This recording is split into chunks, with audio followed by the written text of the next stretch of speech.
ഇന്ത്യയിൽ വേദകാലം മുതൽ ഇന്നോളമുള്ള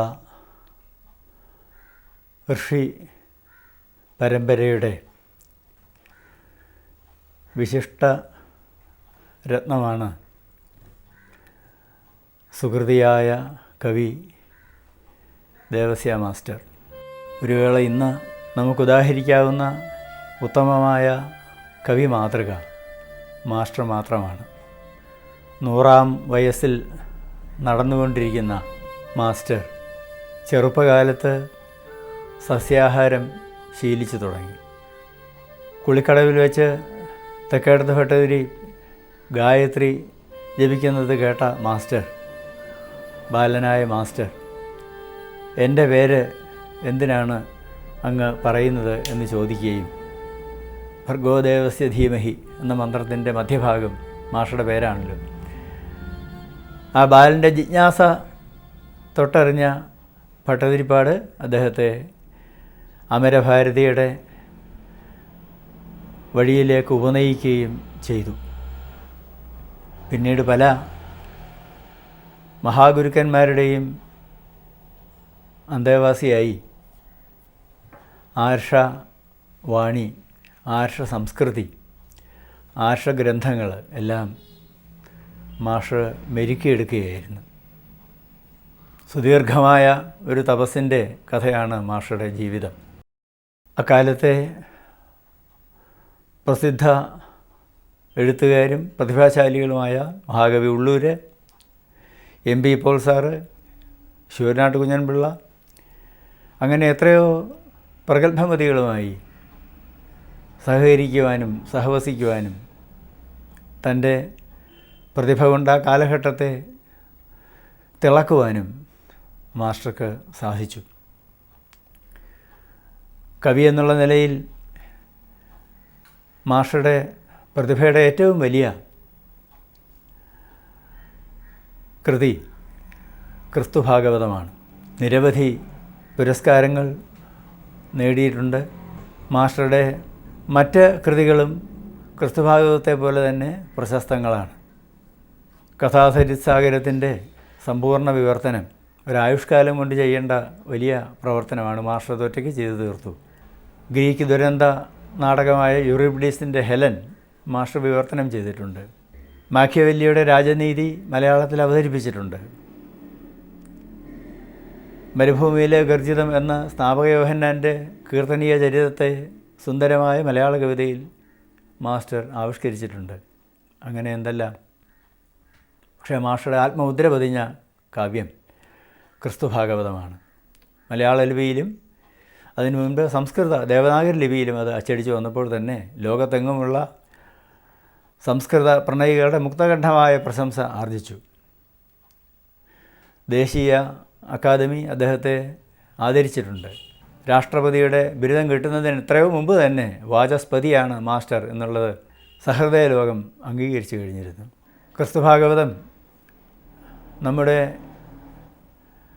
മനുഷ്യവർഗത്തിൻ്റെ ഒരു അനന്വയമായ നേട്ടമാണ് എന്ന് പറയാൻ എനിക്ക് യാതൊരു മടിയുമില്ല.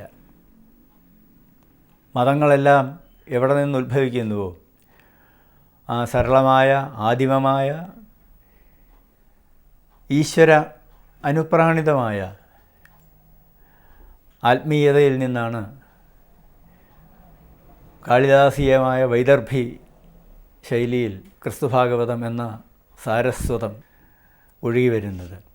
അനുഭവീക വേദ്യമാണ് അതിൻ്റെ ചാരുതയും അതിൻ്റെ ഗഹനതയും അതിൻ്റെ സൂചനാ വൈപുല്യവും. ഇന്ന് കാണുന്ന മാനസികമായ അങ്കലാപ്പുകളും ദുരന്തങ്ങളും ഒക്കെ കടന്ന് മനുഷ്യവർഗം അടുത്ത നൂറ്റാണ്ടിൽ അതിജീവിച്ച് നിലനിൽക്കുമെങ്കിൽ തിരിഞ്ഞു നോക്കി പ്രാക്തന സംസ്കൃതികളുടെ ധാരകളെല്ലാം സമന്വയിപ്പിച്ച തേജസ്സാണ് തങ്ങൾക്ക് ചുവടുവയ്പ്പിന് കരുത്ത് തന്നത് എന്ന് അവർ നന്ദിപൂർവ്വം തിരിച്ചറിയാതിരിക്കില്ല. അന്നവർക്ക് നന്ദി പറയാനുള്ള വലിയ പ്രതിഭാശാലികളിലൊരാൾ ക്രിസ്തുഭാഗവതത്തിൻ്റെ കവിയായിരിക്കും എന്നാണ് എൻ്റെ വിശ്വാസം.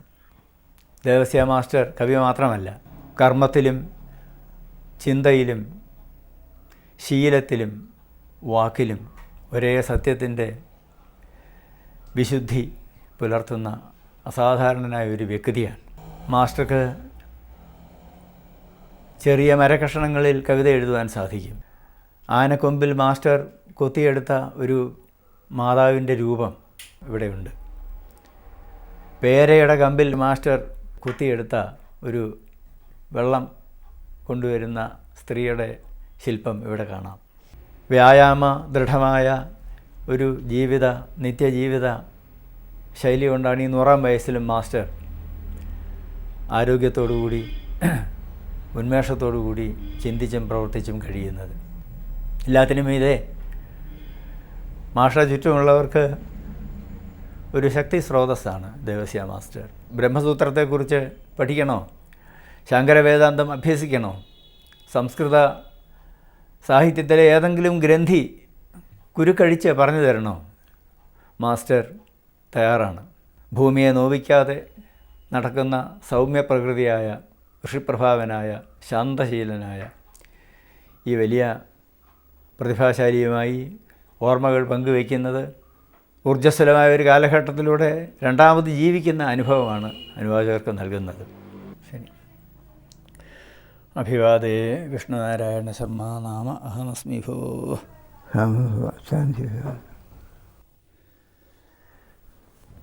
മാസ്റ്റർ 100-ാം വയസ്സിലാണ് നടക്കുന്നതെന്ന് മനസ്സിലായി. മീനമാസത്തിലെ ഭരണിയല്ലേ മാസ്റ്ററുടെ ജന്മനക്ഷത്രം എന്നാണ് ഏകദേശം സങ്കല്പിച്ചിരിക്കുന്നത്. ഏത് കൊല്ലാണ്? 1906 1906 ഞാൻ ജനിച്ചതെന്ന് പറയപ്പെടുന്നു. കൊല്ലവർഷമാണെങ്കിൽ 81. 1081 മീനം 11-ാം തീയതിയാണെന്നാണ് തോന്നുന്നത്. നാളനുസരിച്ചാണെങ്കിൽ ഇപ്പോൾ 10 ദിവസം മുൻപ് മാസ്റ്റർ 100-ാം വയസ്സിലേക്ക് പ്രവേശിച്ച് നടന്നു തുടങ്ങി. അങ്ങനെ ആയിരിക്കാം. ഞാൻ അതിനെക്കുറിച്ചൊന്നും അത്ര ശ്രദ്ധിക്കാറില്ല.